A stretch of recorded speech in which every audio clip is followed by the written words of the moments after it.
Bonjour, bienvenue dans la deuxième semaine de ce cours d'algorithmique. Aujourd'hui, nous allons parler de notions très importantes, nous allons parler des variables, des alternatives, comment faire des choix, et nous allons enrichir notre connaissance de la boucle for. Alors, les variables, à quoi ça sert? Nous avons vu la semaine passée, dans notre exemple, que donc, si on prend ce carré ici qui représente la mémoire de l'ordinateur, en fait une variable c'est jamais qu'un emplacement à l'intérieur de la mémoire qui possède un nom. Ici, nous avons la variable i, et il y a une valeur dedans, donc ça peut être 1, 2 ou 3, ici, enfin on va prendre 2 par exemple, quoi. Ça c'est une variable.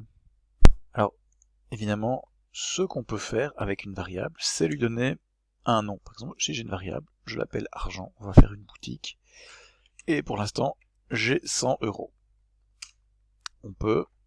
On fait deux choses. On va d'abord la déclarer. Alors ici, je mets déclaration de la variable. Ça veut dire quoi déclarer? Ça veut dire on lui donne un nom et on lui donne ce qu'on appelle un type. On va pas encore lui donner de valeur pour l'instant. Alors ça veut dire quoi un type?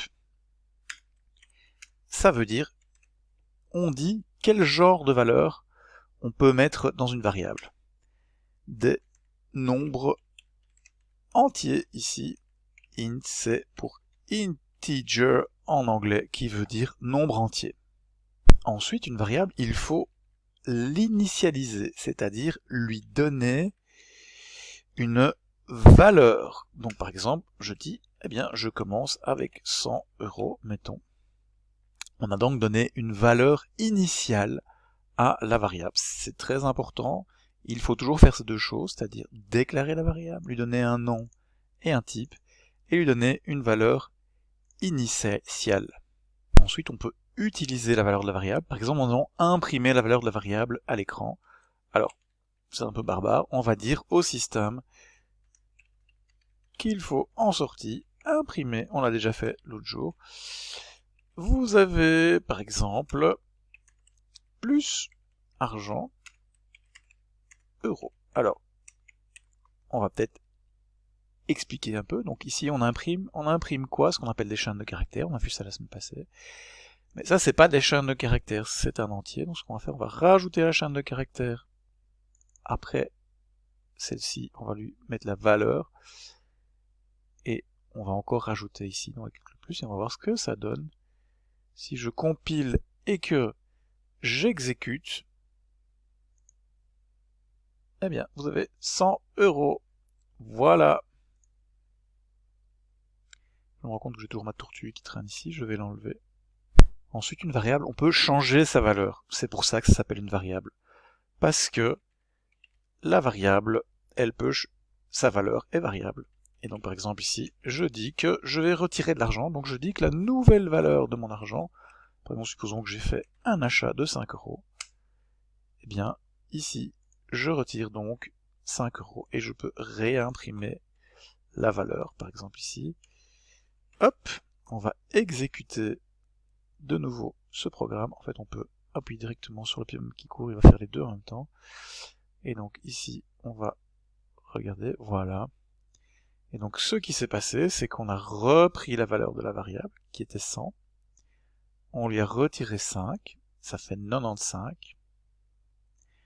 Et on lui a changé sa valeur.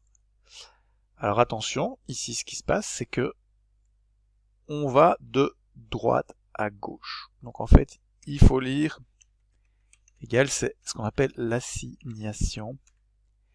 Et ça va de droite à gauche.